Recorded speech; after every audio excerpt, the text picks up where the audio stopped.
Good afternoon and welcome to the Wilson Center and to today's meeting, Peace and War, the View from Israel, with Gilead Sher, Amos Yadlin, and Michael Doran.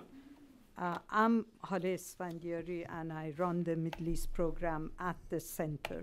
The Woodrow Wilson International Center for Scholars was established in 1968.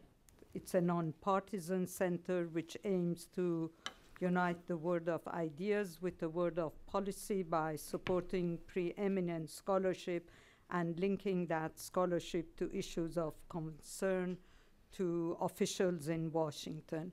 Congress established the center as the official national memorial to President Wilson, and we always like to refer to President Wilson as the only president of the United States who had a PhD and was also a president of Princeton University, the alma mater of Michael Doran and others, and where I met him when he was a student. The Middle East program began in 1998. In addition to spotlighting day-to-day issues in the Middle East, it continues to concentrate on long-term regional developments and their impact on political and social structure, economic development, and relations with the United States. As a former Princeton professor, Charles Isavi would always say, never a dull moment with the Middle East. And for the 33 years that I've been involved with the Middle East, I don't think we ever had a dull moment. The program pays a special attention to the role of women, youth, civil society institutions, Islam, and democratic and autocratic tendencies, and of course the day-to-day developments, as I said earlier. Today's meeting is part of the Joseph and Alma Gildenhorn Middle East Forum. I would like to welcome Ambassador Gildenhorn, the chairman of the Board of Trustees of the Wilson Center, and Mrs. Alma Gildenhorn, a member of the Wilson Council. The forum was created in 2004 to strengthen the Middle East program's ability to explore opportunities and means for the resolution of regional conflicts, including but not limited to the Israeli-Palestinian conflict. The forum addresses the role of individuals, government, and NGOs in promoting peace and stability in the region. Since its inception, we have held 36 meetings. Our first meeting was in October 21st of 2004, and it dealt with the strategic challenges facing Israel in the region. And 9 years later, in today's meeting, we look at peace and war, the view from Israel. My colleague, Aaron David Miller, will moderate the session and introduce the speakers. Aaron is the Vice President for New Initiatives and a distinguished scholar at the center. He served for 2 decades as an advisor to Republican and Democratic Secretaries of State, helping formulate U.S. policy on the Middle East and the Arab-Israeli peace process. He is the author of several books and hundreds of articles.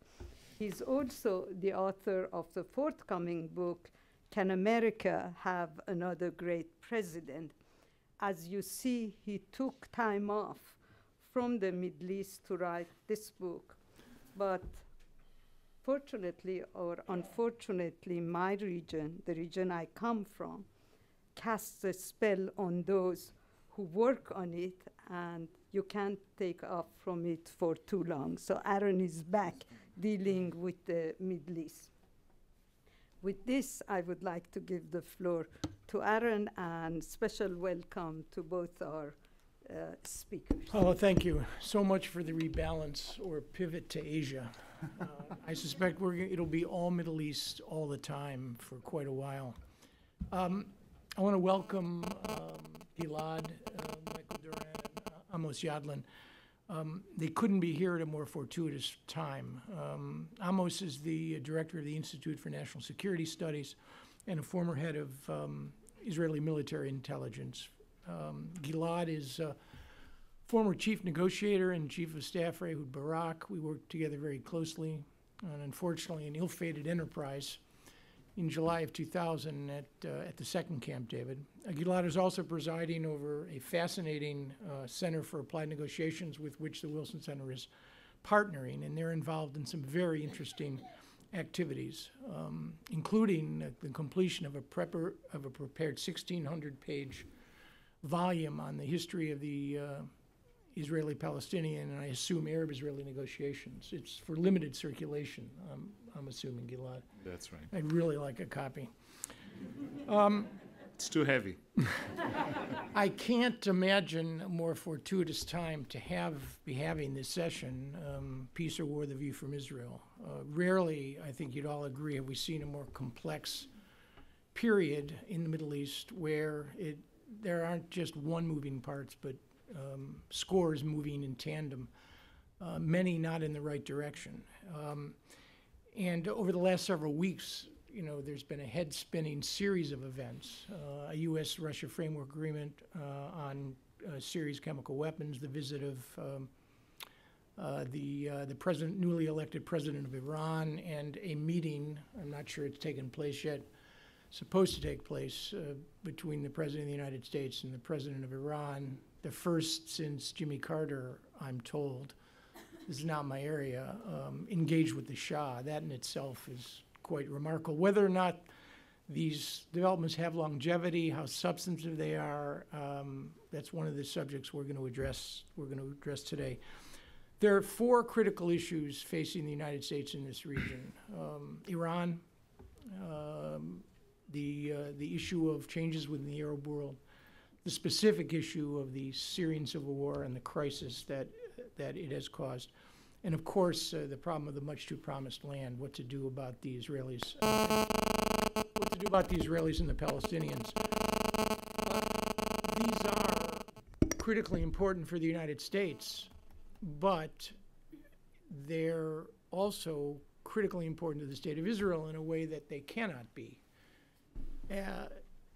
to us. And it's a reaffirmation of the old axiom that where you stand in life has a good deal to do with where you sit. And I think that that's a critical component if, in fact, there are, and there may well be some, differences in interpretation, both of the analysis and what to do on the basis of the analysis between the United States and Israel. It flows from a fundamental divergence of realities. I mean, we have non-predatory neighbors to our north and south, and fish to our east and west, what one historian called our liquid assets. I wish I had come up with that expression because it is an extraordinary articulation. Those two oceans have given us a degree of detachment and physical security that no other great power in the history of the world has been able to attain. And I would argue, and I've written on this, it explains a lot about American foreign policy. In fact, if you wanted one point of departure to explain why we behave the way we do, our idealism, our pragmatism, our sense of security, the notion that somehow we believe that all problems can be resolved, and also our arrogance, it all flows in large part from this geographic determinism. Israel has another different reality, and I think by and large, as I see it, with a good deal of detachment and objectivity, whether you like the conclusions that are drawn or not, that fundamental point of departure, where you stand as a function of where you sit, is a critically important fundamental in analyzing the situation. So the drill today is quite simple. I'm going to ask Amos to begin with a regional overview. Gilad will then follow with drilling down on his area of expertise, the Israeli-Palestinian negotiations. Michael will offer a comment or a set of observations, and I may conclude with a thought or two. and then we'll go to your questions. We will continue the session up until 5 as long as the questions keep coming. When there are no more questions, we will adjourn. So I think I've covered everything. Amos, I'm turning the microphone over to you. We talk from here, Whatever is more comfortable. Okay. Good afternoon. I want to thank the Wilson Center for inviting me, Ambassador Gildhorn, and the rest of the leadership. I'm glad to be here. I'm always feel at home in Washington. And I will start from the bottom line. The title of this afternoon talk is Peace and War View from Israel. So I used to have a rule for life. I started with it in the cockpit when I was a fighter pilot, but I think it's also good for policy people and for intelligence people, which say never be in panic. Doesn't help you to function on your best merits.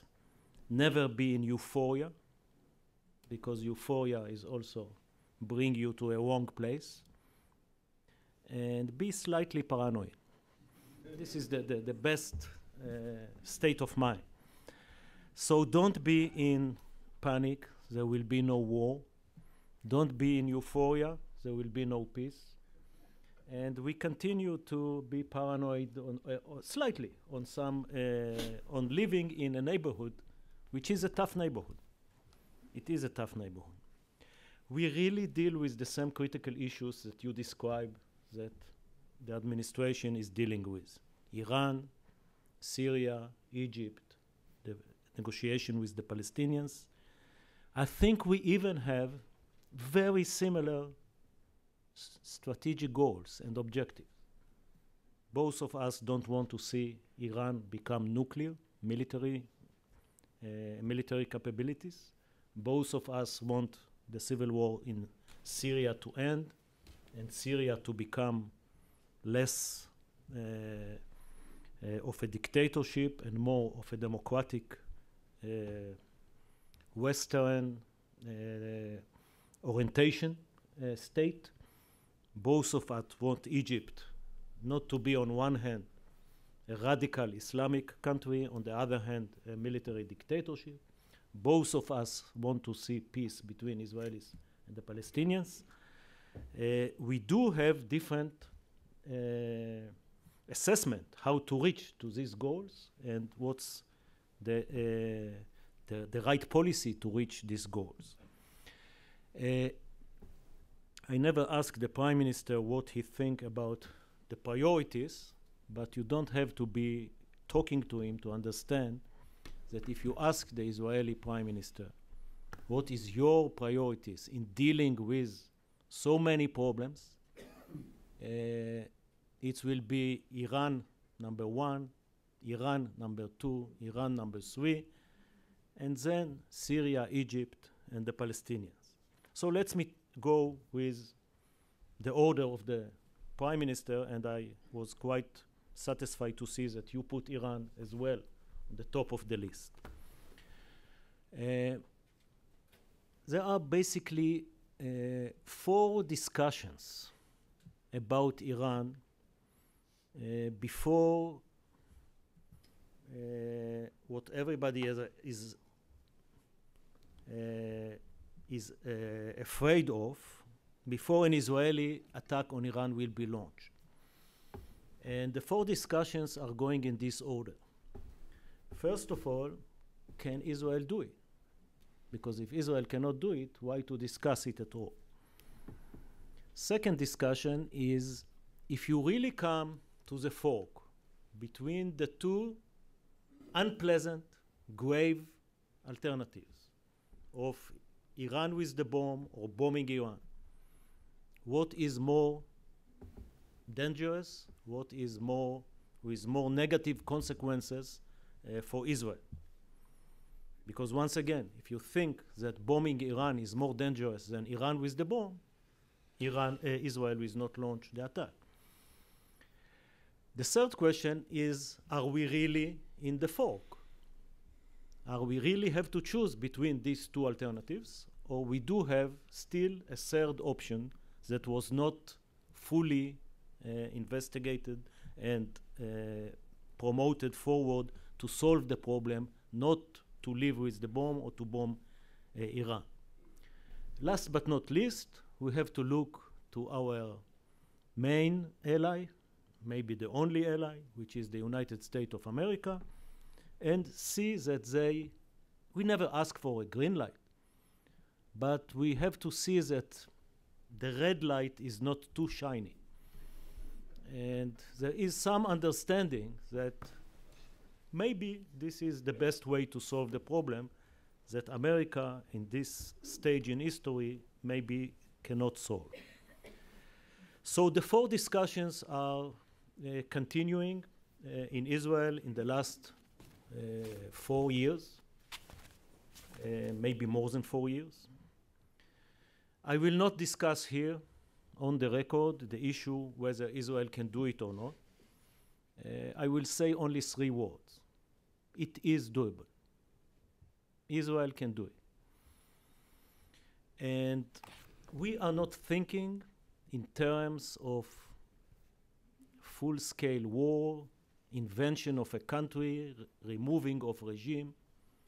The way Israel is thinking, and sometime I think maybe America should do it as well, is on a pinpoint strategic, surgical operation, which is very short, which can be engaged can be done within 1 night, 3 nights, and can be stopped anytime.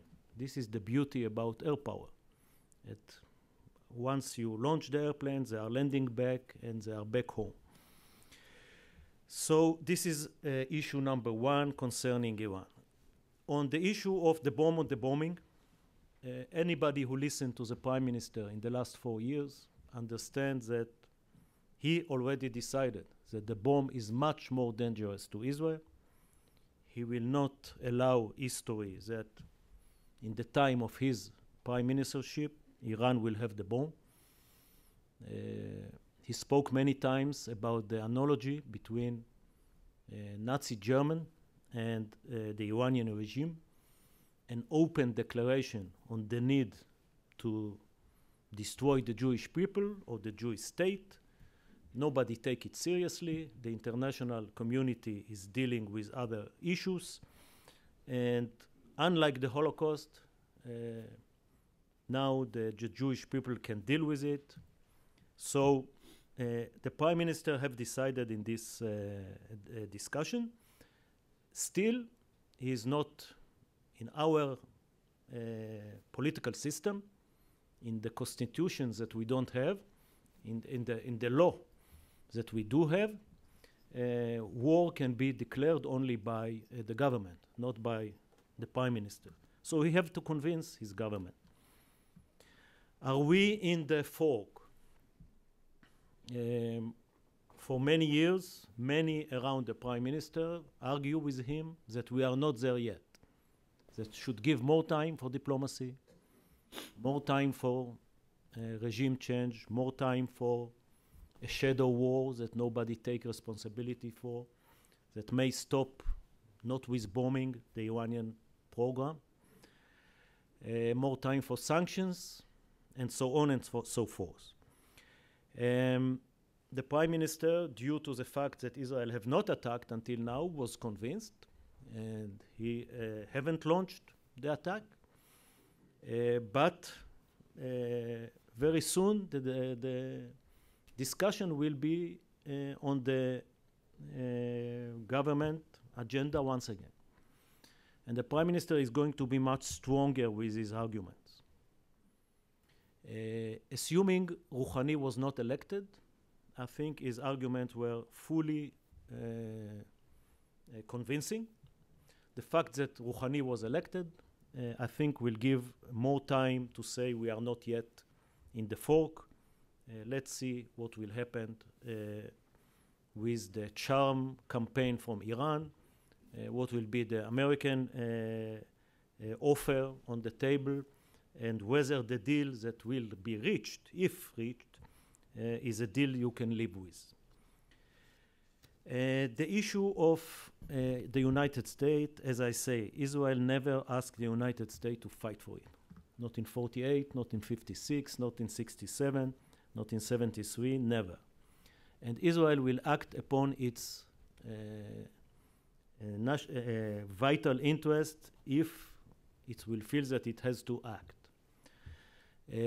But we do want our important ally to understand that we are acting legitimately, and we are acting after all the other options were exhausted and we were left with no other choice. We don't think that we need any help from the United States to achieve the goal. We think that we can cope with the Iranian reaction by ourselves. We do need the United States, not in the D-Day, not in the day after, but in the decade after. We need them politically to support the campaign to stop Iran if Iran will decide after that they will lose all their nuclear capabilities to go forward again. So Israel cannot do the sanction campaign that was so successful in the last year and a half. This can be led only by a superpower with international stand. Before I leave Iran, I just want to leave you with a couple of insights. First, sanctions are very successful. Everybody who opposes sanctions finds himself to be wrong. The sanctions haven't rallied the people behind the regime. On the contrary, they blamed the regime for the sanctions. They voted for Rouhani to bail them from the sanctions. And the big mistake that can be done is to ease the sanctions right now. We should ease the sanction if a deal will be reached, but not as a CBM, because the CBM haven't worked in the past. And the Iranians, of course, will try to give a very small CBM for the big achievement of removing the sanction. So big should be for big. And it can be in the horizon to the end state, but it could not be releasing the sanction now will be counterproductive.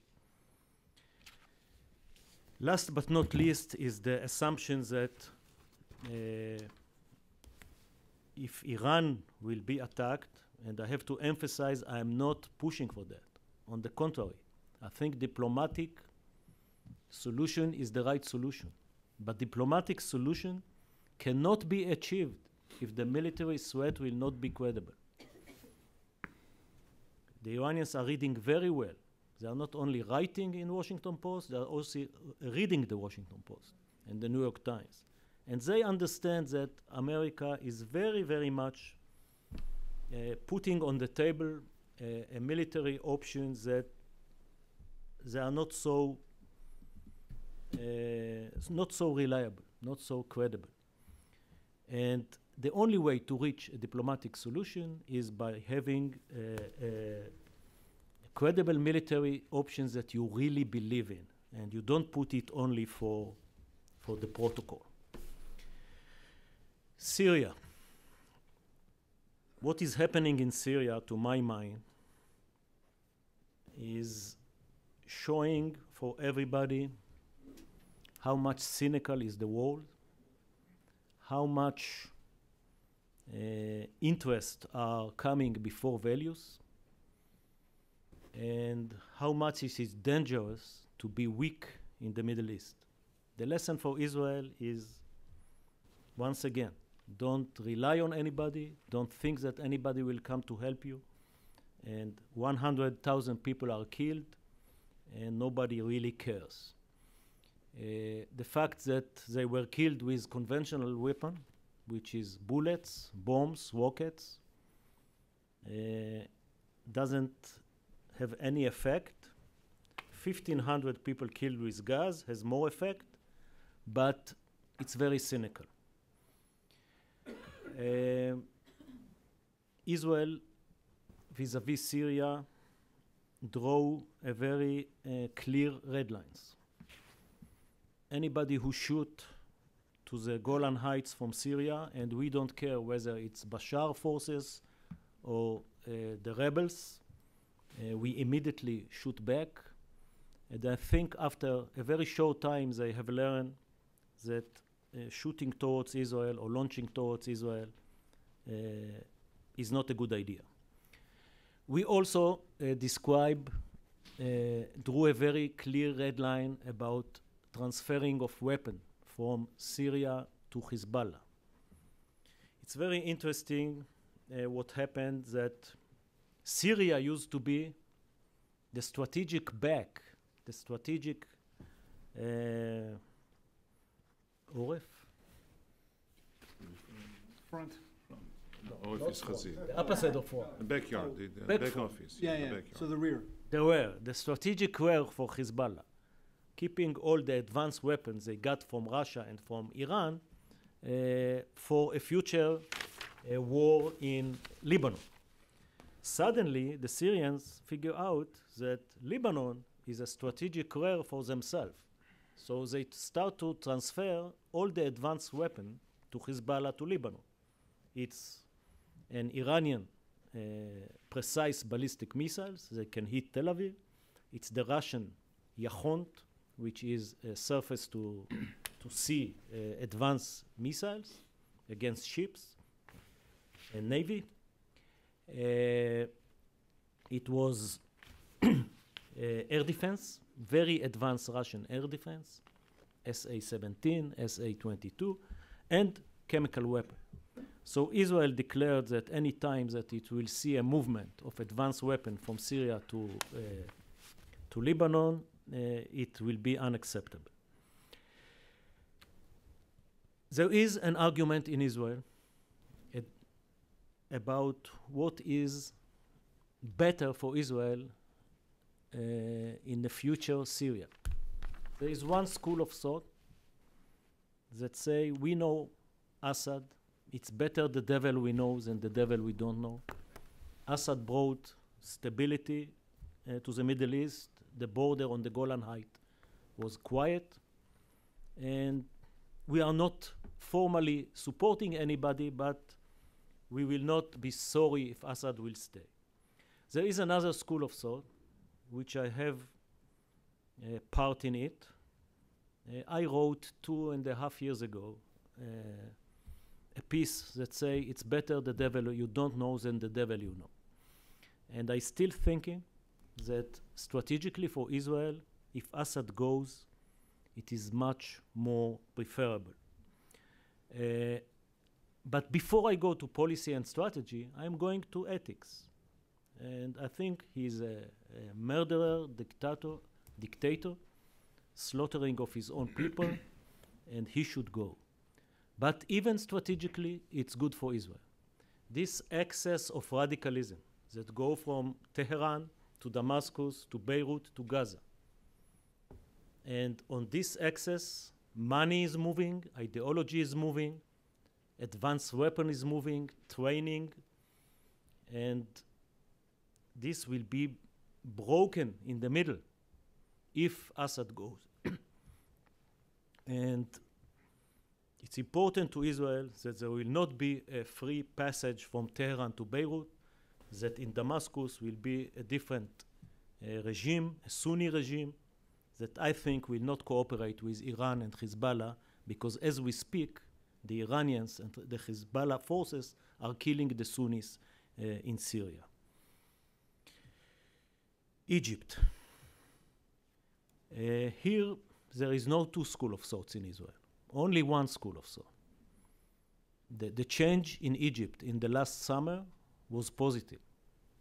We see it as the continuation of the Tahrir Square revolution that was hijacked by the Muslim Brotherhood and was on its way to become an Islamic extreme radical regime very much like Iran.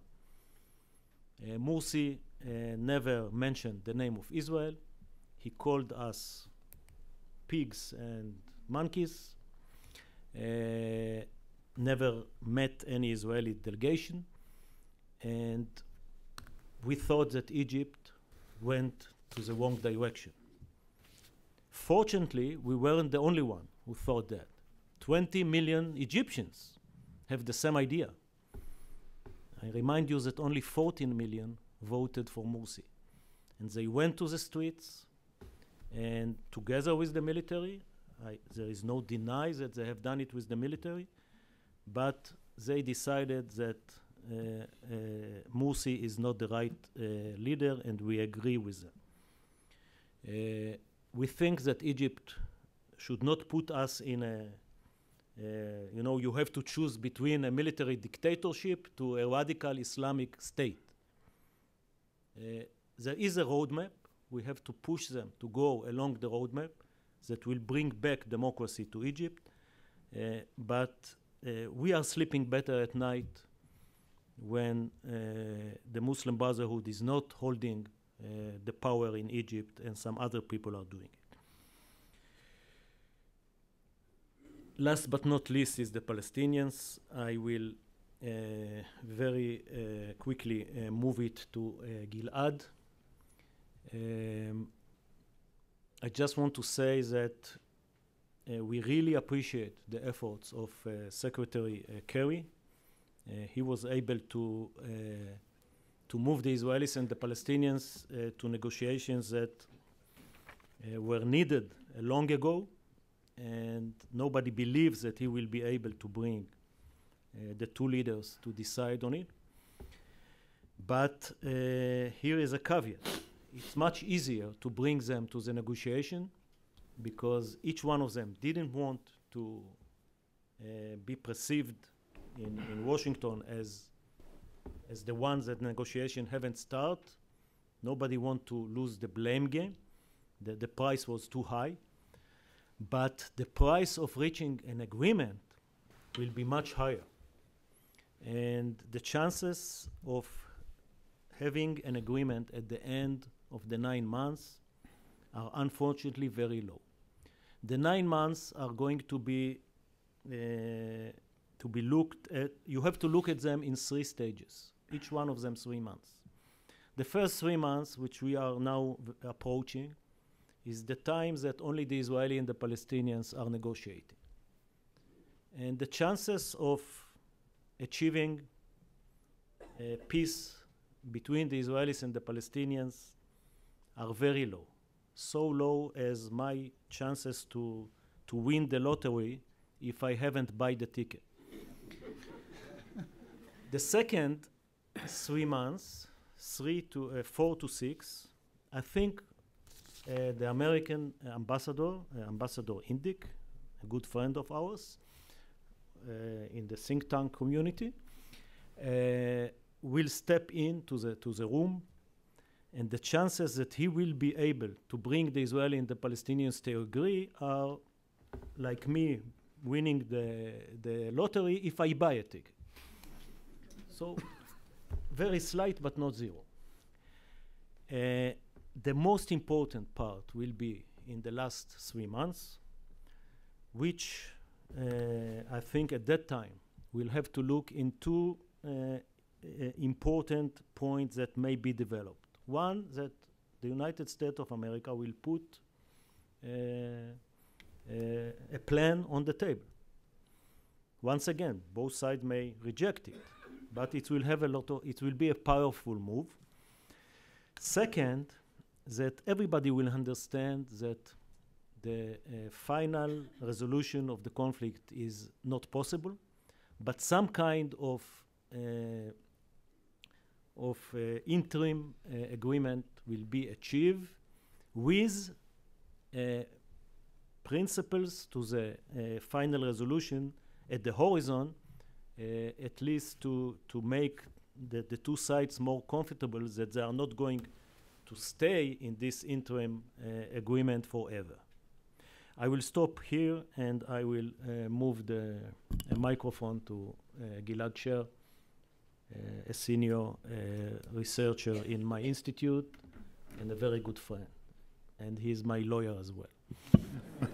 Thank you, Gilad. Thank you, Amos, and I would allow me also to thank the Wilson Center for the very productive partnership that we have started earlier this year. And as a matter of fact, Aaron, this is the second event It is. that you are hosting in the framework of this partnership, and I thank you very much for that.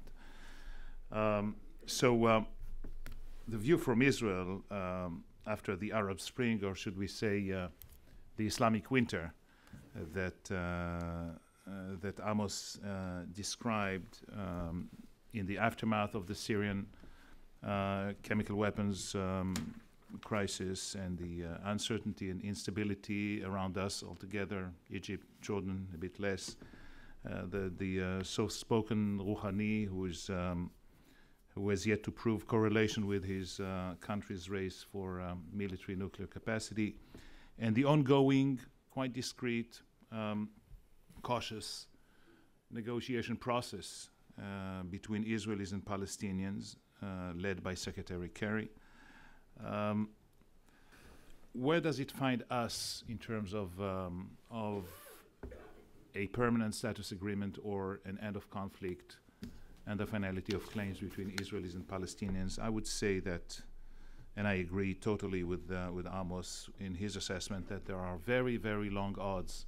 I don't speak about lottery, but I would say that there are long odds for concluding a comprehensive agreement between Israelis and Palestinians, or attaining the hoped for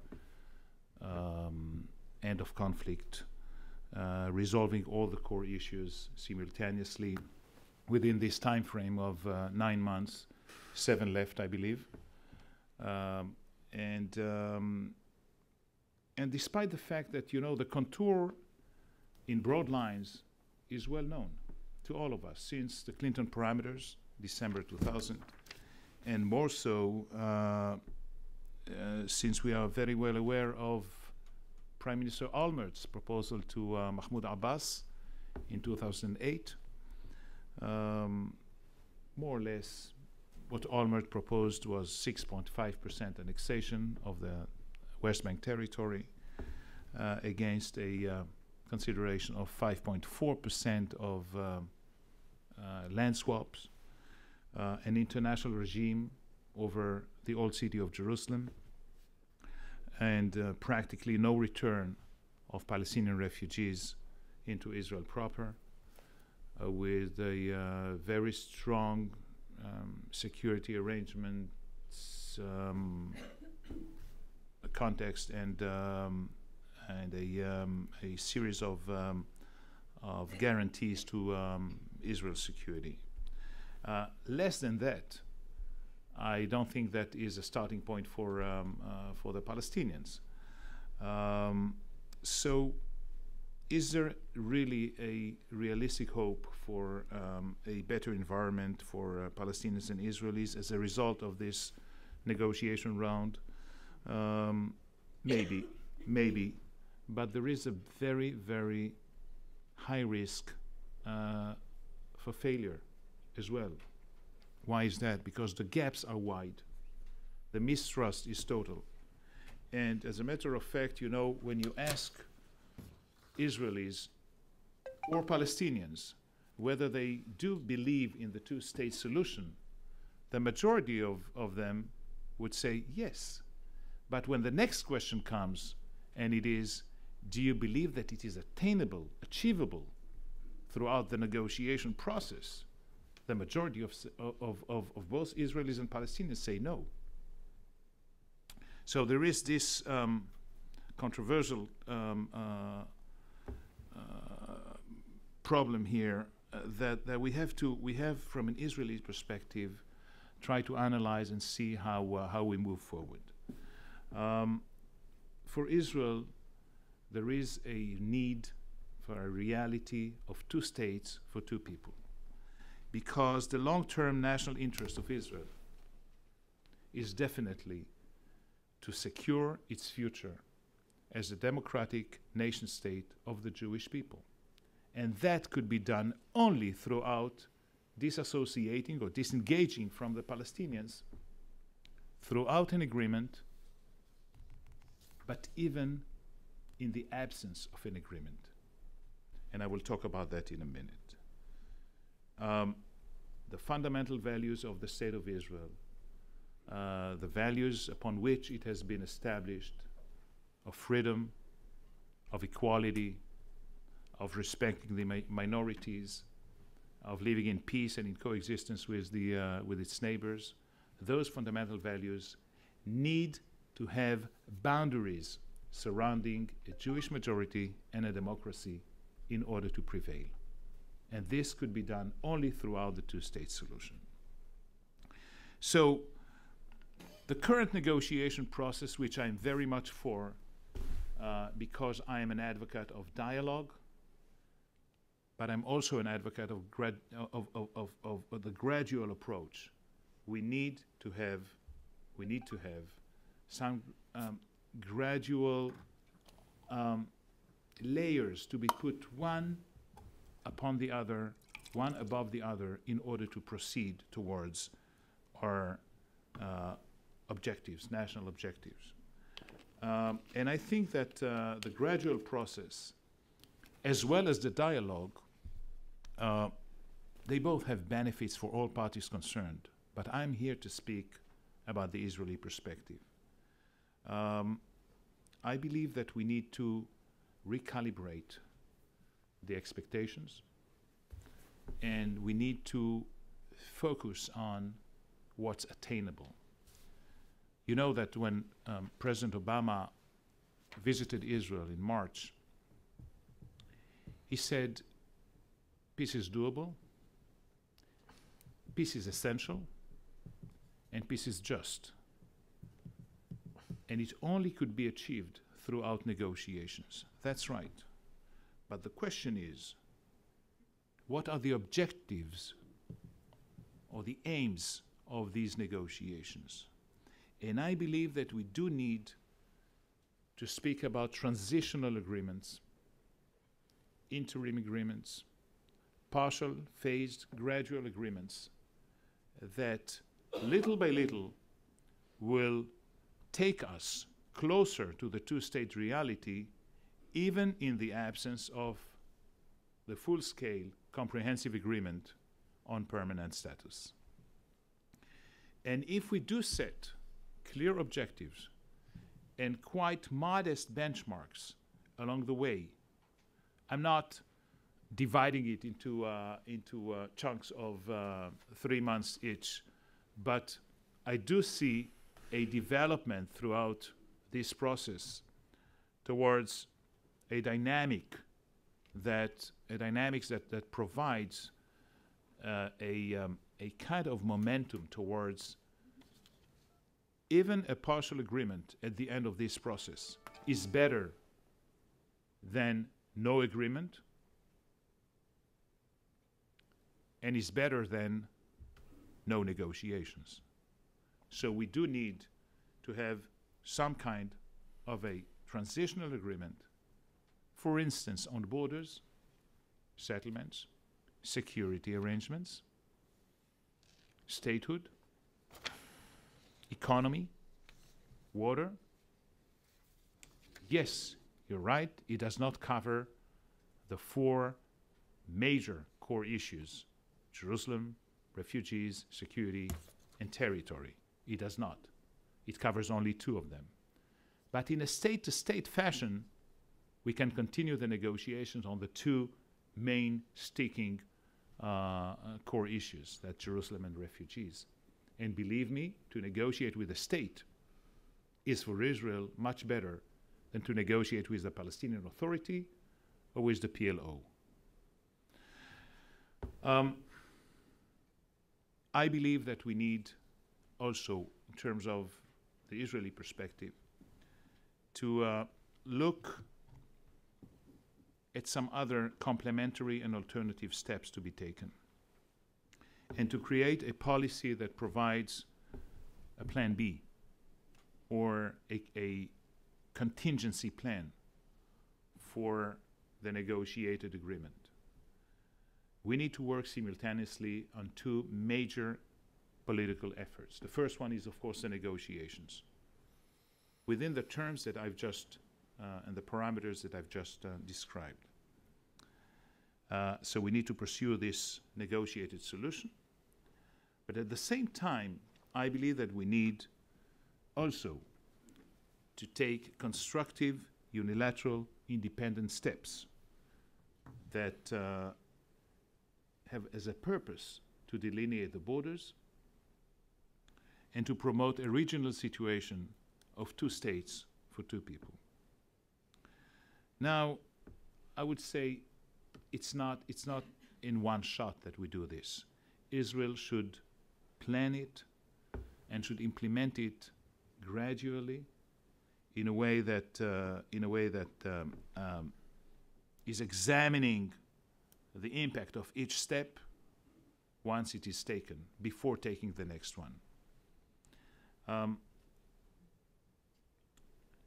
In any event, settlements will have to be relocated, whether throughout a negotiated agreement on the two states or unilaterally. So we need to prepare for that. We don't want to repeat the deficiencies and the imperfections of the right strategic decision to disengage from Gaza unilaterally. I don't think that there is one Israeli, credible Israeli, that would like to see Israelis back in Gaza, neither civilians nor military. So it was a strategic decision that was rightly and correctly taken by Sharon's government, but it was lousily managed. It was lousily planned in terms of the relocation of the settlers, in terms of their avenues of life and their employment, education, psychological, post-trauma effects, etc.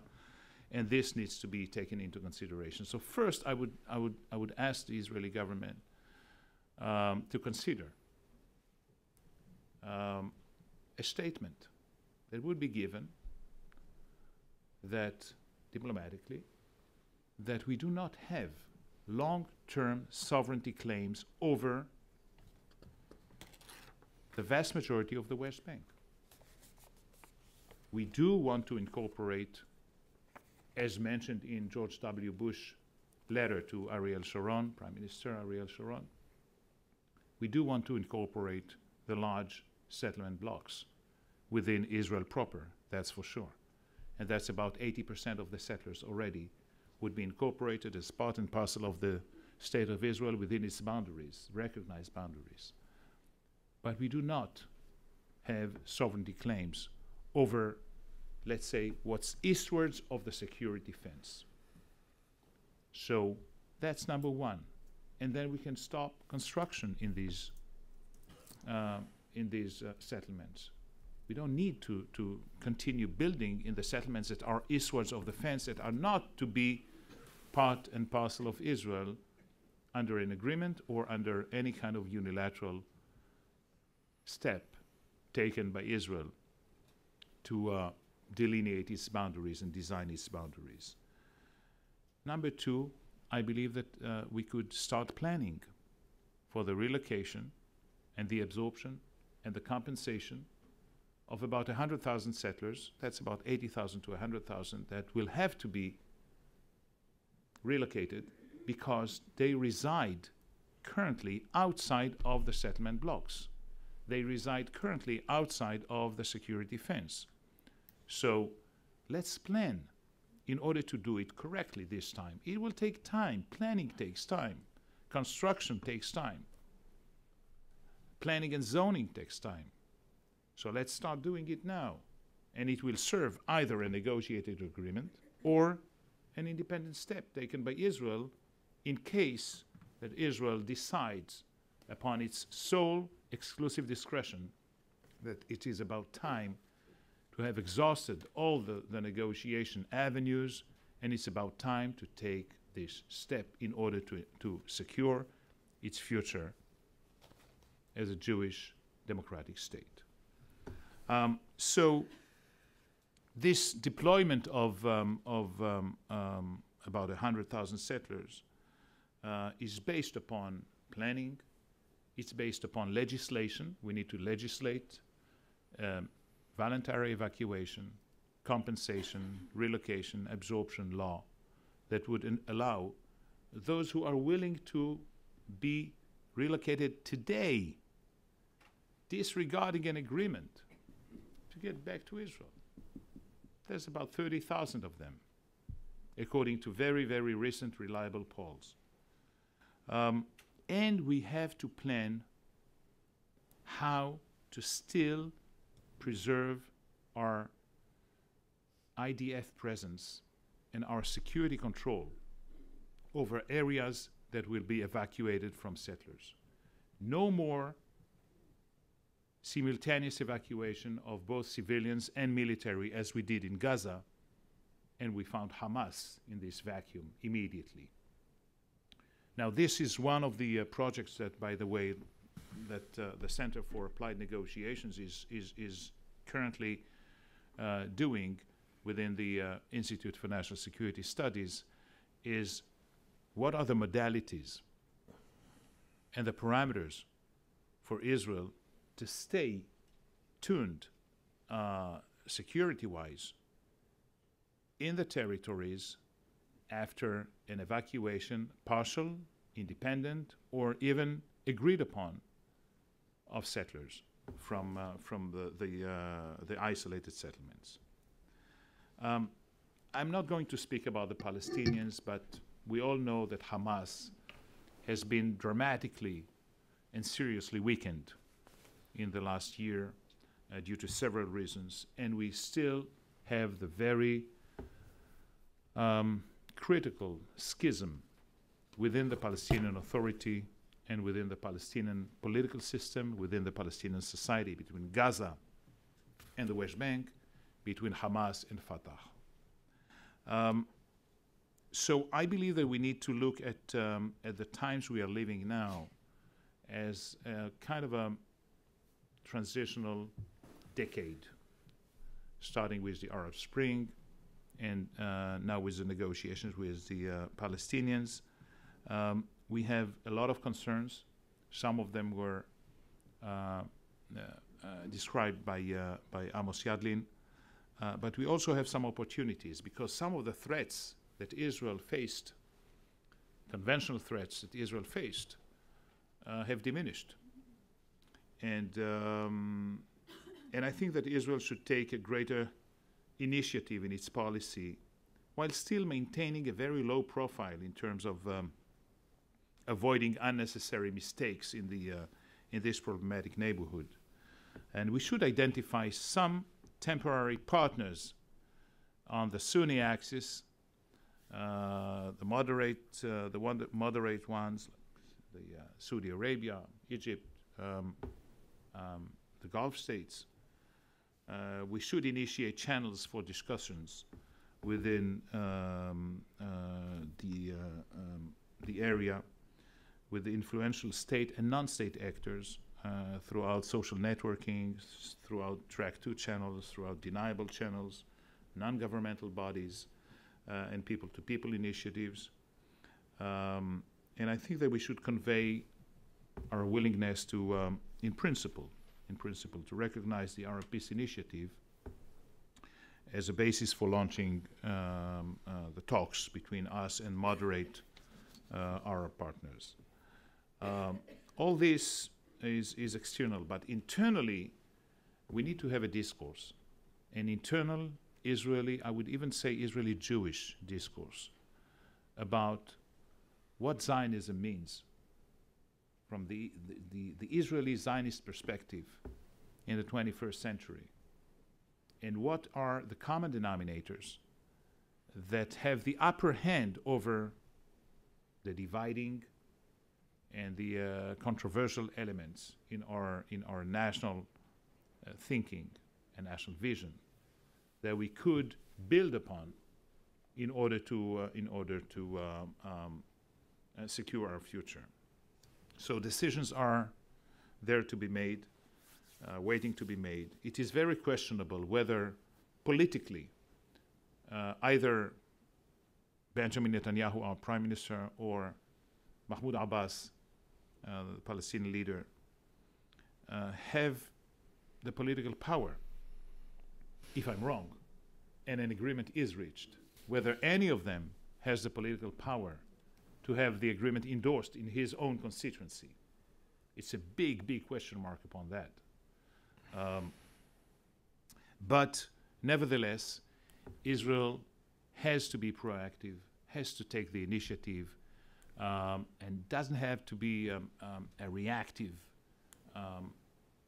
actor in the Middle East, but rather an initiator, entrepreneur, I would call it, in order to secure its future throughout both the negotiation and constructive, unilateral, independent steps. Thank you. Thank you very much, Gilad. Michael? Thanks. Thanks, Aaron, and thanks to all of you for coming. When Amos was talking, we all know that the World War II sign that the British had, keep calm and carry on. I think Amos has given us a new one, which is be paranoid but don't panic. Which is Slightly. Be slightly paranoid but don't panic. That's kind of where we are today, I think, with the Middle East. I share entirely with Prime Minister Netanyahu the sense that the priorities for the United States, not for Israel, but the priorities for the United States are Iran, Iran, Iran, and then the other issues. I worked in the White House. I worked in the Defense Department. I'm now in the think tank world, and I have to say that when I make that argument to Americans, it's a hard sell. It's a very hard sell, and there are a couple of reasons for that. One of them, I think, is just what Aaron said, that we have these liquid assets. We unlike our allies in the Middle East, we don't sense an existential threat from any of these problems. We did during the Cold War. During the Cold War, we felt that our allies were carrying our water in the Cold War, and the enemies in the region of our allies, supported by the Soviet Union, were our enemies. And today, it's not so clear to us anymore. It is to me. I mean, when I look at the region personally, I see a kind of horizontal axis, or I guess, wait, this is horizontal, isn't it? The horizontal axis of Iran stretching across Iraq, Syria, Hezbollah. There's some gaps in there, and I think that Iran is trying to fill it up so that we have a complete horizontal axis. And then there's the vertical axis from the Gulf running up to Turkey through Jordan. And of course, right at the point where the two axes meet is Syria. And it seems to me that the role of the United States should be to advance the interests of the vertical axis against the horizontal axis. And Israel's interests are very closely tied now with the vertical axis. But in talking to people, I see that is often not the way they see it. There are all kinds of other factors that enter into people's minds about what's attainable. For instance, a deal with the Iranians, and so on, that moves them away from thinking about it like that. I'm not saying that we should always listen to our allies in the region and do everything that they say exactly as they say it, but I think the touchstone for us should always be, is the policy that we're pursuing, is it doing no harm to the major interests of the vertical axis? And I think if we always go back to that, we'll be in a much better place. Because what I fear is that exactly what Amos is counseling against is what's going to happen, because I'm slightly paranoid. I'm the perfect person to answer you because I am slightly paranoid but not panicked. What I fear is going to happen is we are going to get into a negotiation with the Iranians, and the Iranians are immediately, or very soon after we start, they are going to demand that we make a tangible concession in return for a continuation of process. They and the Syrians are very good at this. We will participate in your process if you reduce sanctions, and we will then start reducing sanctions because we want the process to go on. We're invested in it, and if the process doesn't go on, then we have to answer the question, well, what next? What next is war, or at least a very credible threat of war. So we will pay a lot to keep the process going on. Also, we want the process to go on because it's the primary instrument by which we restrain the Israelis, because we are holding out the prospect of historic reconciliation with Iran, and the Israelis. That's the tool which we use to tell the Israelis, don't you dare wreck this historic reconciliation that's in potential. So we will continue to keep that potential alive even when it's operating on fumes. That's what I see as the threat.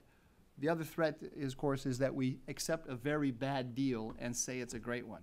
Yeah. And so not just make concessions on sanctions, but we actually buy a deal that will, or we make a deal that will allow the Iranians essentially to put themselves in the position of the Japanese, to be one turn of the key away from a nuclear weapon. If they're clever, and they are very clever, they will do that. They'll put down all the capability they need so that at a time and place of their choosing, they'll turn the key and they'll have their bomb very, very quickly. That's what I see as the danger. In order to avoid that danger, you have to do what Amos said, which is have a credible military threat, but nobody wants to put the credible military threat on the table because they fear that it will destroy the potential. So we're kind of caught in this conundrum. I agree with everything Amos said about it, but I'm very, very worried that we're going to do something silly here. And the threat then, the danger here is that what happens is that we use our power to restrain our allies while sheltering our enemies. So it's not what we're saying we're doing, but the effect of our actions is going to be that we're going to shelter, we're going to help put the Iranians in a zone of immunity while restraining the Israelis with a bear hug. And that's fundamentally the opposite of what we should be doing, I think. On what Gilad said, just a couple of quick comments. I love the idea of compensation for the settlers east of the barrier. I love it because I share the intense skepticism. Amos was much more skeptical than Gilad, but I think if you listen to Gilad's words, by the end he had much more. Pardon me for imputing to you intentions and so on, but I felt much more passion and interest in what he was saying about what Israel could do unilaterally than what might actually be agreed to. And when you look at it, if you start from the assumption that the chance of a two-state solution is very slim, but as Gilad said, or as he said, the publics on both sides believe a two-state solution is the only answer, but it's very remote at this point. The next logical step is to say, so what are the things that we can do in the short term that will advance this two-state solution, even though we can't actually achieve one? And one's mind immediately goes to things like compensation for the settlers. There are a lot of them east of the barrier who would like to go west, but they're stuck there at this point. So why don't we start bringing them back? And that's something that the United States and the Europeans as well could play a significant role in advancing. I have a little bit of experience also of trying to convince people that this is a good idea. I was in the Bush administration in the White House after the election of Hamas, and I was pushing it at that point. I said, look, election of Hamas, there's no chance this thing's going to go forward. Why don't we think about things that we can do in a unilateral fashion like this? And unfortunately, it's not very attractive to senior leaders who have a short period of time in office and they want to make their mark and they want to do something big. And the minute you say we need a peace process and we want to go for something big, then all these little things like this, they look like small potatoes, small ball. Why bother with it? But it's actually the kind of things that you can do today that will put you in a better position 5 years from now when maybe the circumstances will be more propitious. But they're not attractive. But I think we're going to, if this does fail, as you guys are expecting, we're going to have to start thinking about things like this, things that we can do over the next decade that will put us in a better place, but there won't be any, no bans, no fireworks or anything like that. One last comment, just interim agreements. I'd have a question for you, Gilad. When we looked at this is now 7 years ago, we played with this idea, but the things that always ruined it was that our reading, and I think it was pretty clear at the time, was that Abu Mazen had no interest, zero, zilch, niente for an interim agreement. So I wonder if you think that the situation has changed, and if so, why that would be the case. Thank you. Michael, thanks. Let me just offer a few quick observations, and then Gilad, you can answer Michael's question, and I have one for Amos, and then we'll go to your questions. You know, what I draw from these presentations, including my own analysis, is that we really have to get used to a lot of uncertainty, the absence of clarity. I mean, gray may be the color of diplomacy, but it essentially, I think, is going to be the color with which we're going to have to operate in this world, in this Middle Eastern world, for quite a while. The black or white outcome, the solution on any of these problems, seems to me, based on this analysis and what I sense to be our own limitations in the wake of Iraq and Afghanistan, aren't there. At best, we're talking about a limited transaction, not a transformation in the U.S.-Iranian relationship, but a transaction, a business deal, in which, as Amos has said, he didn't say it here, but he has said it, that the best you can hope for is to put Iran's nuclear program a year or two on hold. That is to say, you can't expect capitulation. We're going to have to accept some right to enrich. The question is, we're using diplomacy to buy time in the hopes that over time, what drives the Iranian regime to want a nuclear weapon will ultimately change. Now, that's a fairy tale and a fantasy in most people's minds, because it involves a fundamental change in the acquisitive capacity of the mullahs. You know that had the Shah not been overthrown by Khomeini, Iran would have already been a nuclear power. It would have already possessed nuclear weapons, and we would have enabled that process, almost certainly, the way we've enabled the Indians and, to a large degree, the Israelis. So this notion that somehow the nuclear issue can somehow be fixed, solved, eliminated, to me is illusory.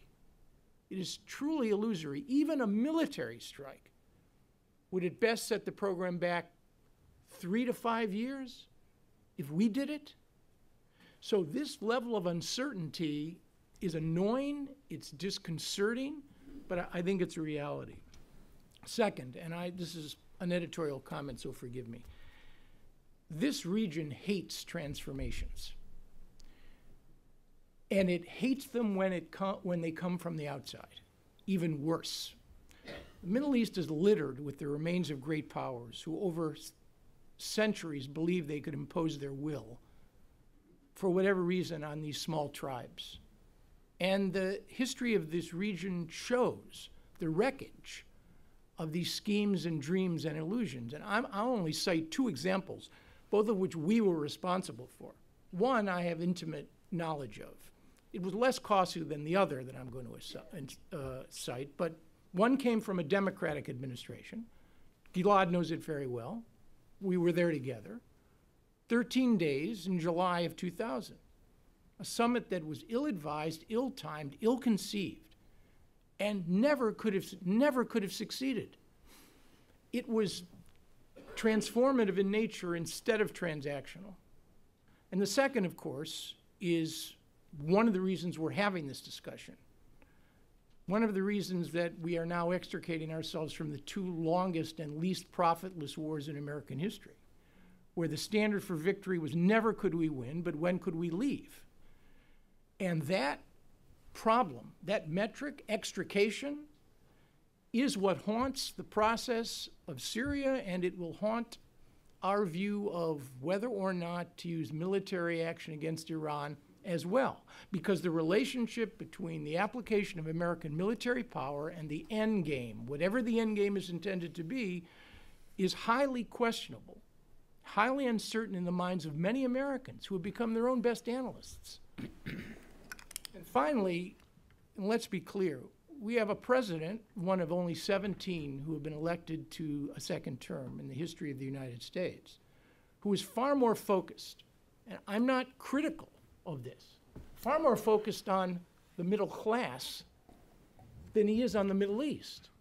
And he reflects a set of priorities and inclinations of millions of Americans who recognize the broken nature of our own house. And rather than chase around the world fixing other people's broken homes, there's a certain level standard of logic which would impel an administration to fix its own problems. And that brings me to my fourth and final point. Disengagement is not an option for us in this region or in this world. We are the most consequential power on earth. I would argue it's not like it used to be in the wake of the Second World War for a brief period of time in the 70s and in the 80s, particularly during the first Bush administration. We never ran the world. We never dominated it. There's a false sort of illusion that we are in decline. I think in some respects it's failure to appreciate what our capacities and capabilities were over time. But we have a better distribution of power than any other great power in the world today.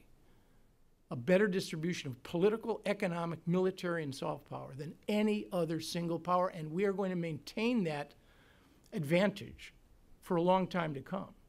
But we need to be very careful about when, how, and why we choose to project our military power abroad. It's not to say we shouldn't use it, but thinking is extremely important before acting.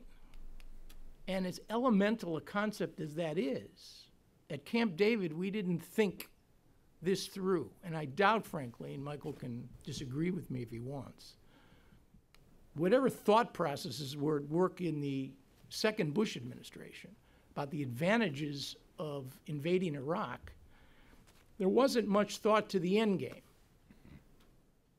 So that, in the end, I think is something we really do need to wrestle with. Whether or not the president was right to go to Congress or not, this debate needs to be joined in a very serious way.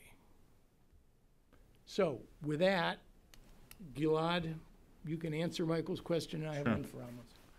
I'll do it very briefly, but first let me refer to the paranoia versus euphoria that all of us here mentioned. You know, when Churchill took over in the early 40s in the UK, he said there was one slogan that I keep in mind, that is, keep calm and carry on, and that's actually what we are trying to do.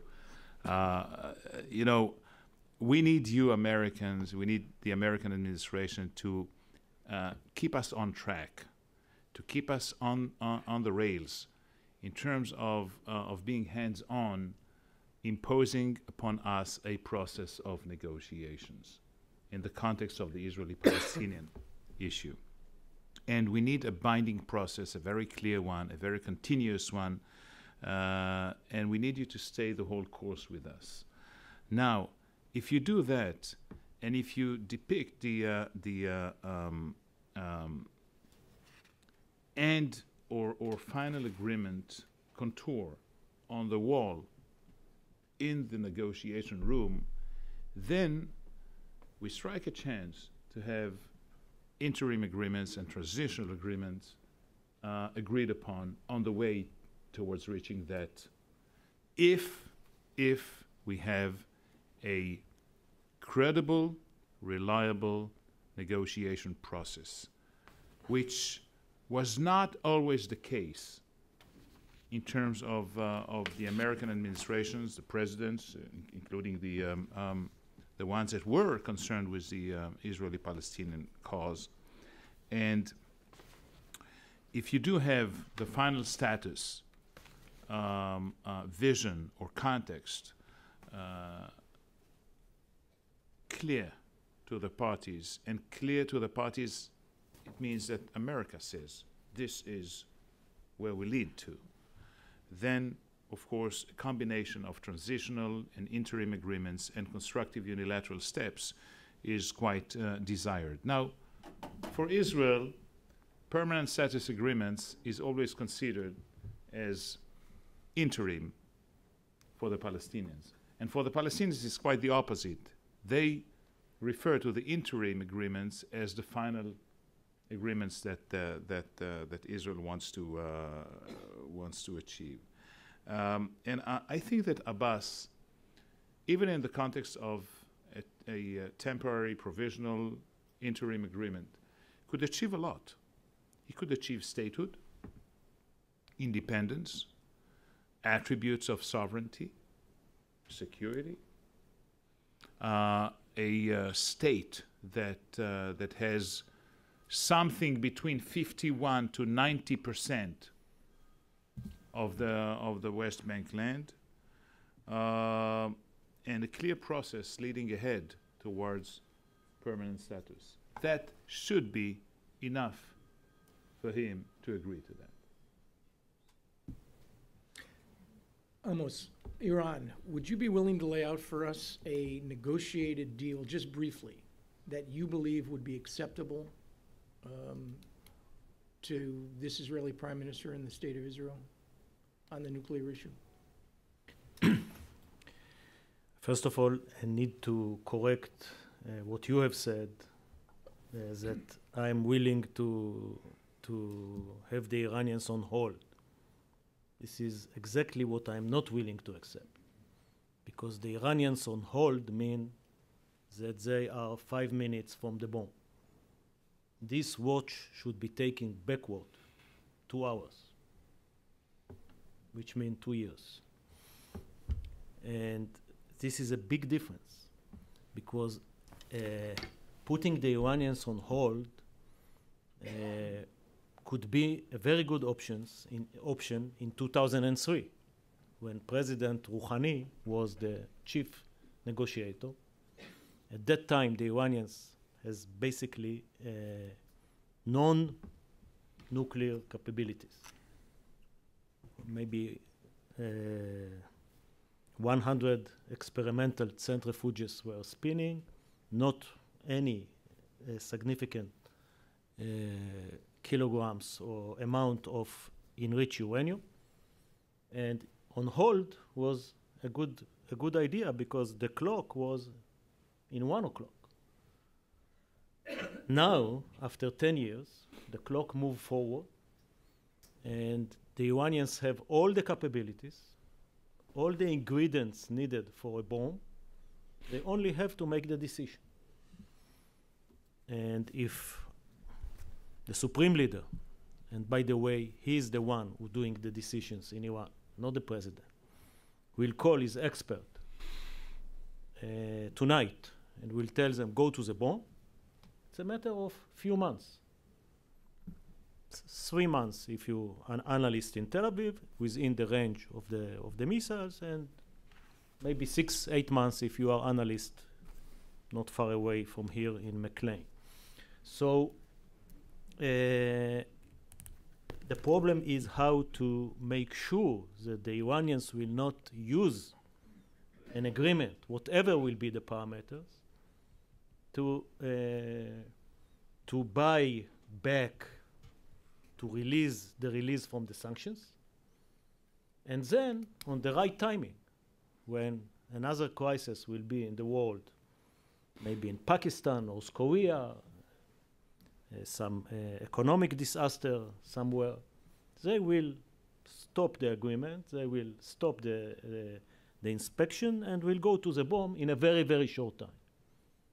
So I will see an agreement that is acceptable, that basically take the Iranians back, and I will use their own narrative, their own story, that this is not a military nuclear program. It's a civilian program for energy. So if this is the story, why do you need so much centrifuges? You can have the fuel for your reactors from Russia. So let's go with your story. It's even good for face saving, but we will not let you be so close to the bomb. as close as the decision of the supreme leader. So you export the highly enriched uranium, the stock, correct? Yep. And then you inspect to ensure that the centrifuges are shut down. But 1 to 2 years, that would be an acceptable framework for you? Because you're setting back the program 1 to 2 years. You're not denying them the capacity, correct? I'm not denying them because they're already there. Right. They're already there. We are, once again, we are not in 2003. Unfortunately, in a very, very sophisticated strategy, the Iranians reach a point that they are, as I say, very close to the bomb. So, to be realistic, we have to find a deal that is better than the two options I described. It's better than the bomb. You distance yourself from the bomb, and it's better than the bombing, because you still have a 2 years warning to do something if the Iranians decide to go to the bomb. Questions? Yes, right here. Wait for the mic. And please identify yourself. We're going to try to get as many questions as possible, so please keep them short. Thank you. Dave Rabinowitz. And basically, Mahmoud Abbas believes that if he makes any concessions to come to peace with Israel, he will be assassinated by an Arab fundamentalist. Benjamin Netanyahu believes that if he makes any concessions to come to peace with the Palestinians, he will be assassinated by an Israeli fundamentalist, and they're both right. Now, short of putting in place leaders with terminal cancer, how do you solve this situation?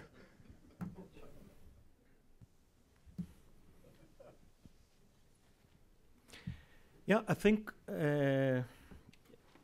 you touch, without going so much to a dramatic scenarios, you're absolutely right that both leaders, the maximum that they can sell to the other side is below the minimum that each side is willing to accept. And that is the foundation to my assessment that an agreement is not in the horizon.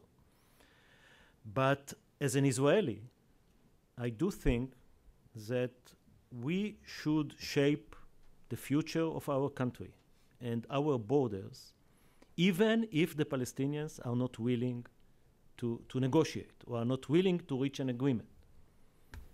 So I don't put my country future subject to a Palestinian agreement. Of course, I prefer an agreement, and I keep the door open.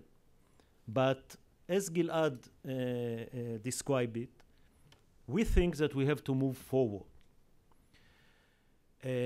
Moving forward unilaterally has a very bad reputation in Israel due to the withdrawal from Lebanon in 2000, that according to the conventional wisdom brought rockets on Galilee and the war in Lebanon in 2006, and due to the withdrawal from Gaza in 2005 that brought Hamas and the rockets on our cities, towns, and settlement. So when I'm speaking before an Israeli crowd, I ask the crowd to raise their hand if somebody thinks that he wants to go back to Lebanon or to Gaza. And surprisingly enough, even in a right-wing environment, nobody raises his hand. So the idea is, what I'm learning from it, that the idea of shaping our own future by ourselves is not a bad idea. However, I think both Barak in 2000 and Sharon in 2005 have made a lot of mistakes in the process. Strategic goal was right. The process was problematic.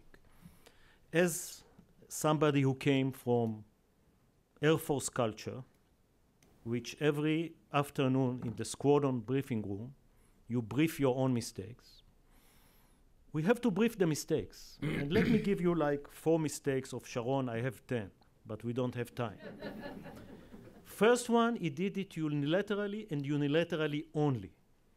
you should always, before you go unilateral, put on the table for the other side a reasonable, decent peace proposal. That if the other side rejects it, now you have much more legitimacy. Now you can come to Washington and say to the administration, to the president, you want two-state solution, we want as well. It haven't happened. But we can create what Gilad called two-state reality. Go with us. Go with us even though it is unilateral. It has been done by Sharon, but very late on the process. Very late on the process. That's how he got the letter from Bush on the settlement blocks. Second, he left the corridor of Philadelphia, which is the Rafah area, open to weapon smuggling, and weapons from Iran, from Libya, from everywhere, from Sudan, came to Gaza. We should not repeat this mistake. The Jordan Valley should be kept by an Israeli forces until the Palestinians will come to negotiate the final peace agreement. The third mistake, he gave the Palestinians 100% of the territory. Big mistake. What motivation will they have to continue negotiation if they get 100% of the territory? So Israel should keep basically the security fence line and the Jordan Valley and wait for the Palestinians to come back. And the door should be open in every moment to a negotiation if negotiation can achieve an agreement. And I can go on with that. When I said in my words in the beginning that there will be no war but there will be no peace, it's because the leaders on both sides see the price of peace and the price of war much larger than the price of the status quo. Let me add just a few words to that. You know, Yasser Arafat's pretext for not proposing anything and not reciprocating on any of the proposals that Israel made during Camp David and Taba, etc., was always, you want me to be assassinated? Okay, the fact of the matter is that Yitzhak Rabin was assassinated by an Israeli Jew because he went too far away towards peace. But leaders are elected in order to lead. And they might be taking the right road and then get ousted, lose credibility, or even lose their lives. But that's what they're elected for. That's what we expect of leaders, to have the courage to show the way, to pave the way towards a better reality for their own constituency. Yes, in the, Kendra, right? Yeah. Thank you. Hi, Madeline Schnorr. I'm a student at JHU SAIS. And I have one slightly longer question and two short questions, if that's okay. So my first question is, basically, can you just speak up a little bit? Yes. During the Israeli elections, we saw Bibi scramble to reaffirm his relationship with Obama. We're seeing increasing polarization in the U.S. public on the Israeli issue. I'm wondering in Israel if there is a change in the public discourse on the ties between the U.S. and Israel. If it's changed, how? And my short questions are, Major General Yadlin, you said that only the government can declare war. Would the surgical strikes that you described constitute war, or would they be a kind of executive military decision similar to the strikes on Syria, weapon transfers? And my last question, sorry. You spoke of using, I think it was Mr. Sher that spoke of using the Arab Peace Initiative as part of a strategy for interim agreements. The Arab Peace Initiative takes effect only after withdrawal from land and an agreed upon resolution to the refugee issue. So I'm wondering, how could an interim solution fulfill those terms and trigger the agreement? Thank you. Okay, we'll give you 2 out of 3. Amos and Gilad. Your second question was really on the point because if the Prime Minister don't want to go to the government because he may have an evaluation that it will leak or he will not have the majority, he can describe an attack as an operation and not as a war. But it's up to his cabinet to decide. He cannot bring it to a forum which is less than the cabinet. And the cabinet may accept that this is only an operation, but I guess they will look at my predecessor, who has the authority to give the national intelligence assessment for Israel, and my successor, I mean, and he will say this can induce war. So then the Prime Minister will have to go to the cabinet. So it depends what will be the updated evaluation in Israel, whether an attack will be something like the 1981 without a reaction from Iraq, or it's going to be something different that will make a war. Gilad. I think that the personal relationship between the respective leaders of the United States and Israel have improved quite a lot, and there's the environment has been appeased a little bit, and there's close coordination in more than just the security matters and the strategic matters. But at the same time, I have a caveat here, when you narrow down the process of decision making, it's not related to personal chemistry or to the empathy or the sympathy you have for the other leader. It goes down to interests and to other considerations that are taken by the respective leaders, and that's the way it will be in this case as well. As for the Arab Peace Initiative, I believe that the Arab Peace Initiative is not to be endorsed or accepted as is. Of course not. But one cannot say that it does not represent a major shift in the Arab collective thinking as to what should be the way to deal with Israel in within the Arab world or within the Middle East. And the major shift is unlike the 3 no's of Khartoum, there is a certain platform upon which we can build some kind of process with some of the moderate members of the Arab League, because even the language and the style of the Arab Peace Initiative, that has been, by the way, reiterated every year since 2002, since Beirut 2002.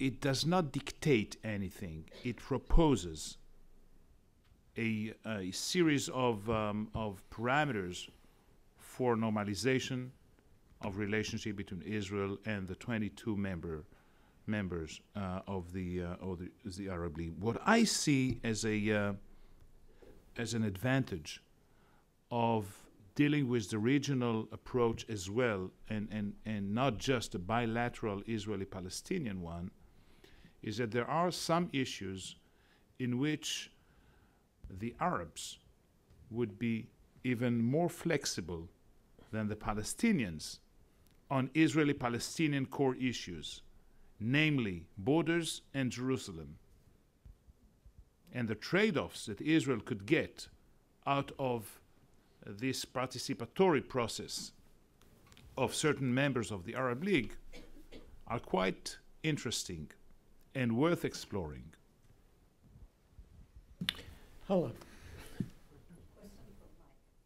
No. I thought I was off the hook. Not until the You end. were in the Bush NSC. And at that time, Can you put it yeah, closer? Yeah. I said Michael was in the Bush NSC, and I think I'll pick it up. Thanks. And at that time, if we go with what General Yadlin said, that Iran's nuclear program was not at all what it is today. I mean, wasn't there a way to reach out an agreement then with the Iranian, or just you came out with the idea of the rogue state, axis of evil, which didn't mean basically anything but to alienate and offend the Iranians? I mean, just like comparing Nazi Germany with today's Iran or so on. So you know, I mean, one has to be careful also with these statements. But so look back and give us your evaluation. Thanks. I'll give you two observations. I'm much more skeptical of there being a deal with the Iranians than your question suggests that you are. And one experience I had, which I thought was very interesting, was in 2006 in the spring. We started getting messages from everybody who ever spoke to an Iranian that if we would sit down with the Iranians and negotiate with them, more or less in a bilateral fashion, unbelievable things would happen. And we got this message from the Kurds that were associated with the Iranians. We got it from from Maliki and from some of the other Iraqis. We got it from European interlocutors. We got it from American journalists. There's one in particular, I'm sure you're very familiar with the journalist who met with Larijani or one of his staffers, I can't remember, and Larijani sent a secret message to Steve Hadley through the journalist. It's very brilliant from an Iranian public diplomacy point of view to send a secret message through a journalist, because of course the journalists tell stories. That's what they do. They don't keep secrets. And the story was already set up from the beginning that we, the Iranians, reached out to the Americans and they rebuffed us. So it was interesting. Why did they all these messages come? It was similar. It was not as the level was not as high as the Rouhani fever that we have right now, but it was a kind of mini Rouhani fever, that there was this incredible option out there if only the Americans would take it. So what was happening is that the nuclear file was moving from the IAEA to the Security Council, and the Iranians wanted to keep it out of the Security Council. So they were offering this opportunity. Another interesting thing happened, which was that our European allies started to get very nervous. It was a very big learning experience for me, because they had been carrying the water for the West, if you could say, in conducting the negotiations with the Iranians. And suddenly, up until that point, it was, we sophisticated Europeans, we know how to negotiate. You stupid Bushies, you came from the boondocks, you don't understand how to do this kind of thing. And there was that sort of attitude for a while. And then the Iranians started cheating, right? And the Europeans realized that their negotiation wasn't getting anywhere. So they started coming to us and saying, we're not getting anywhere, we Europeans, negotiating with the Iranians because you are not in the room. It's really your problem. It's really a bilateral problem. You ought to sit down and negotiate with them. So we had a kind of a double problem. One, there was this general perception that we were being the rejectionists. And number two, we were about to lose our allies, because we thought one of our best attributes was that we could have everybody together on the same page, and we didn't want to lose the Europeans. So we did something. Bush did something which I think was kind of clever, and actually this was Elliot Abrams' idea, which I remember sitting in the room when we had to come up with something quick. And Elliot is better at this kind of thing than I am, and he said, let's say yes, we will sit down with them one-on-one, but we'll condition it. And we'll condition it on suspend for suspend. You suspend your enrichment, we'll suspend the process of taking it to the Security Council. And we put that offer forward, and silence. All of a sudden, all of the wonderful, beautiful things that were possible, they just evaporated. So when it came to making them make a concession up front, they wouldn't do it. So I'm very skeptical. When I see Rouhani doing this, I feel like I've seen this picture before. Now, I agree with Amos. We have to try. We absolutely have to try because there, it's the history doesn't always just repeat itself. There's other things going on, and clearly something is happening in Iran. There's a split in the elite, and so on. But in the end, Qasem Soleimani, in my opinion, is far more influential than Rouhani, and I have no reason to believe that Khamenei is excited about cutting a deal with us, and so on and so on and so forth. One other very quick observation, and that's just that Iraq sucked all the energy out of the room at a certain point. I mean, and this is another thing that scares me about Obama, because I've seen this in the Bush administration, and that is the urgent always takes precedence over the very important. Right? There's all kinds of stuff that the phone is ringing all the time. There are all these urgent things that have to be taken care of that are not very important, but they have to be answered today. And the really important thing, which is stopping the Iranians from getting a bomb, that kind of, you can always put that off. When do we know for sure that the Iranians have a bomb? Well, we don't. You can wake up today and you say, do I make a big decision on this today, or should I put it off till next week? And so it's very easy to put those things off till next week. You put it off, you put it off, you put it off. And then you wake up one day and whoops, the Iranians have a bomb.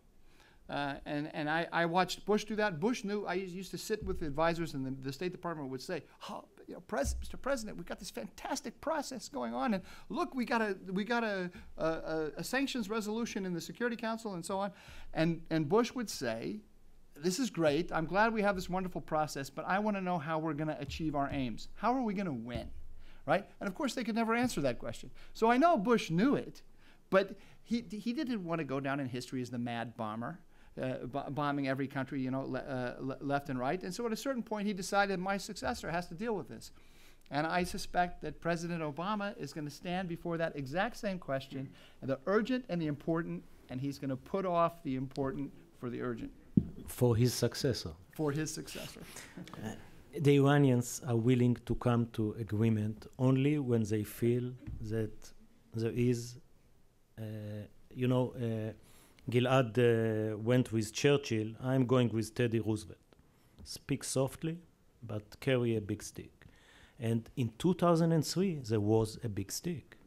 A big stick. They saw what happened in Afghanistan. At that time seems to be a big victory.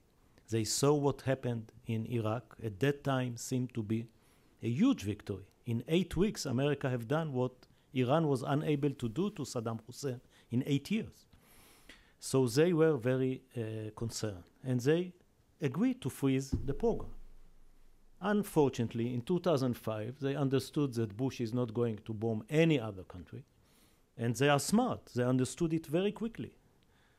And they renew the conversion, and then they renew the agreement. And by the way, Obama, which is not Bush, tried to engage the Iranians for 4 years.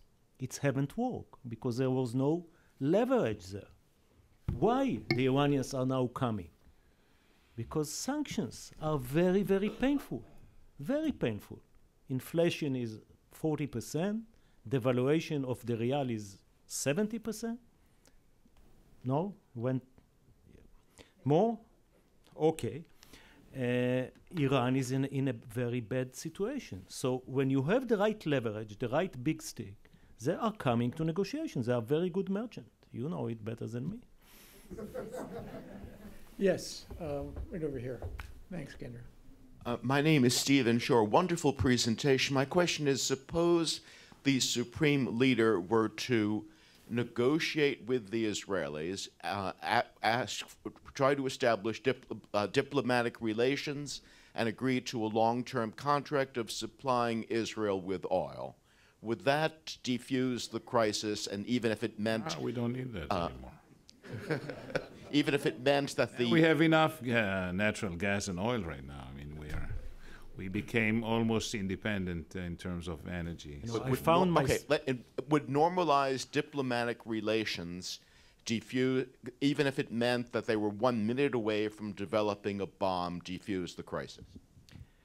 Yeah, you know, I found myself in Yom Kippur, not far from here, a year and a half ago, with Senator Lieberman. And Senator Lieberman told me, you know, Amos, the fact that America has found so much natural gas and shale oil. And so do Israel, is the proof that there is God and he is listening to our prayers. So we don't need the oil.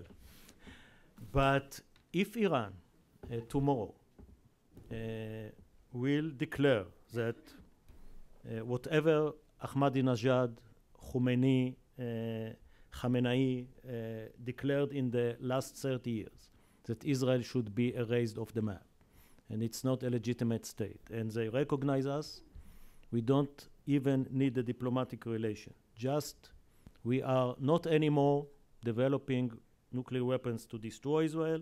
We are not anymore supporting any terrorist in the Middle East who attack Israel. We are not anymore an obstacle to peace.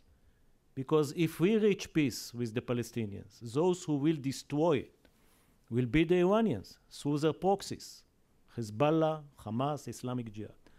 I think at that moment, the crisis is over. We are not loved by anybody in the Middle East. But we do have a very stable and positive peace with Egypt. Most of the Egyptians really don't like us. But they have agreed to a peace because they understood that war is against the interest of the Egyptians, that they fought 5 wars for the Palestinians and enough is enough. So if the Iranians will say what some reformists in Iran already have said, why should we be more Catholic than the Pope? Why should we be more extreme than the Palestinians? If they want to reach an agreement, we will support it. So I think it's a huge step forward. Yes, over here. George Hishmi. I find it very strange, and many people I know, that nobody discusses Israel's nuclear weapons, chemical weapons. Can you explain why nobody is discussing that? We discuss Syrian chemical weapons, Egyptian chemical weapons, Iranian nuclear weapons. But my question is really, is Israel ready to sign to a nuclear-free zone in the Middle East, nuclear, and just like everybody else there, including all the nations? Yes, I accepted this question half an hour ago. It is discussed everywhere, and I will give you 2 very convincing answers. One, Iran, Iraq, Egypt, Syria used chemical weapons in the last 50 years. Egypt in Yemen in 64, Iraq and Iran against each other, Iraq against the Kurds, and Syria against the Sunni civilians of Syria. So there is a country which is very responsible, which will never use a weapon of mass destruction. This country is the only country in the world that other countries want to destroy, to erase off the map. Whenever the Middle East will be a peaceful area, like North America or West Europe, I'm sure that if there is a weapon of mass destruction in Israel, it will be very happy to get rid of it and sign any agreement. So peace first, and then we will discuss what we have to discuss. Yes. I think we have time for 1, maybe 2 more questions. We're nearing the 5 o'clock hour. Thank you very much, Mr. Yaldin. I'm Benjamin Tua. Can you tell us when Iran used nuclear weapons, the place and the circumstances in the war with Iraq? I spoke about chemical weapons. Chemical weapons. Chemical and biological. Yeah. Give me your email. I'll give you the exact place and the date. Sure, I'll do that.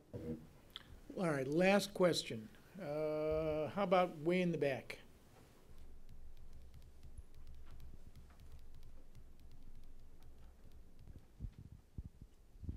I'm Dr. Will Curtis from the U.S. Naval Academy.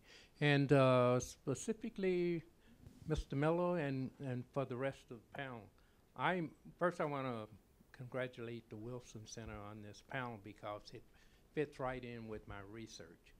My question has to do, I specifically came to get an answer, but my question has to do, you alluded, Mr. Miller, to the Iranians marching right up to the threshold and then waiting for the Ayatollah to give the word to go nuclear. And you, sir, suggested that you have a 2-year delay. In any event, if they're in a position to go over the threshold, once they go over, then this is the issue that I'm seeking your response on for the entire panel. One analyst suggested that if the Iranians cross the threshold, the Israelis would have 4 strategic options, and if I can give them to you, maybe you can assist me in my research here. First, the Israelis maintain a status quo by keeping its current nuclear policy intact. Secondly, Israel accept nuclear parity, shift to a declaratory status based on mutual assured destruction. And third, Israel shift to a policy of minimum deterrence, minimum credible deterrence.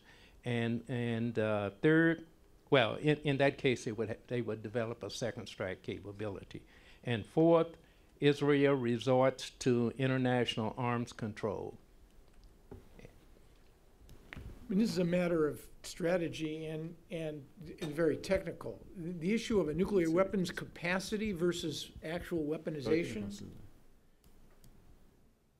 I mean, I'm assuming that your argument is that you can't afford a nuclear weapons capacity if it means X number of months to a bomb, let alone weaponization. Is that what you mean by crossing the threshold?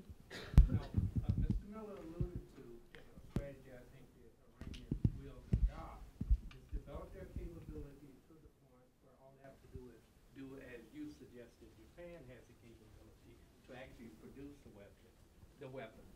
And then this analyst suggested there are 4 options, strategic options, he said, that after that happens, the Israelis would have. That's not a question. And so I listed those 4.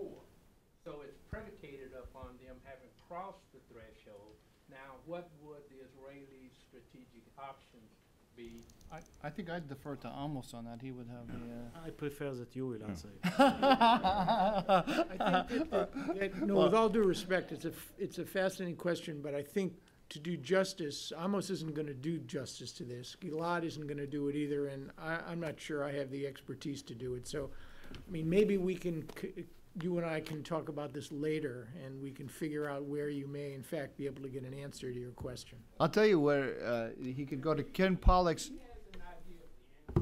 I would go to Ken Pollack's new book, Unthinkable. He goes through all the various options. Seriously, that's a great place to go. But not to his recent article in New York Times. I want to thank all of our panelists, Michael, Gilad, Amos. It's been fascinating, and thank all of you for your wonderful questions.